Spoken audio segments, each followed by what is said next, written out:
Thank you, Mr. Gallego. Thank you, Mr. Chairman. There's a time in the life of every problem where it's already big enough to see, but it's still small enough to solve.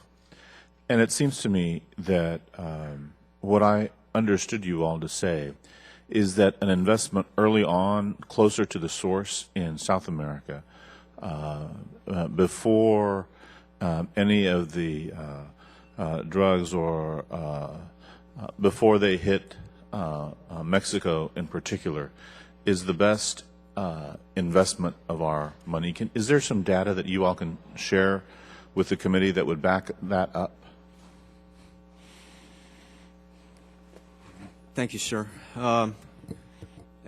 In particular, in the distribution part of the enterprise, I think that's exactly the case.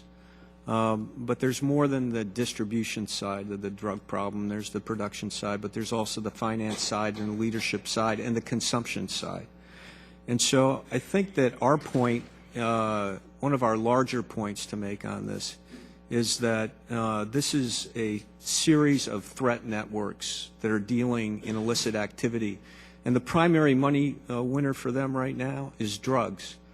But when you put pressure on the drug piece, they go into kidnapping and extortion and the transit of illegals. And so these are powerful, enriched organizations, which I think we need to make a concerted effort across those networks. But on the distribution side, it's very much better to work the distribution portion of the criminal enterprise early in the chain.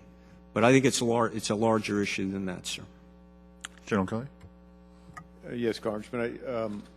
This network that brings things to the United States is incredibly efficient. It's more efficient than FedEx could ever hope to be, and anything can travel on it. Most of what travels on it is drugs: heroin, methamphetamines, cocaine. But people travel on it. All sorts of guns travel on it. Money travels on it. It's incredibly effective. It's just right now drugs are the big money maker for them. As I mentioned a little earlier, I spend 1.5% of the counter narcotics budget. 1.5%. I get the vast majority of cocaine with no violence in large amounts. And we capture these traffickers, bring them to the U.S. court system, and they cooperate to a man. And we gain a great deal of intelligence from them. I can see, when I say I, Southcom and Joint Interagency Task Force South in Key West, we can see it with amazing clarity, this drug movement. But 74% of it I watch go by. I can't touch it. And when I say I watch it go by, in the maritime domain to Honduras primarily, because I don't have the assets to stop it. The district that I represent in Texas is a little over 2/3, I think, of the Texas border with Mexico. So this is a huge issue for me at home. And I wonder,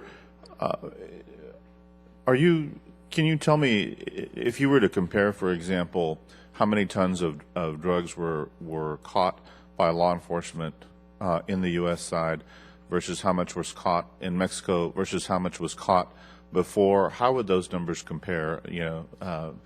Drugs caught before they landed in Mexico, drugs caught in Mexico, and drugs caught in the U.S. How would those numbers compare?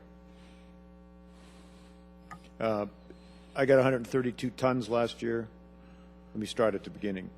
The Colombians, again, we just can't give them enough credit. 200 tons and eradicated 40,000 acres of coca before it was ever harvested. I got 132 tons in the transit zone before it got to Honduras. Almost nothing is taken off the flow between Honduras and the Mexican border, handful of tons. Last year, and it's up big time, but our border officials on both sides of the border, we think, got about all around the country, got about 30 tons.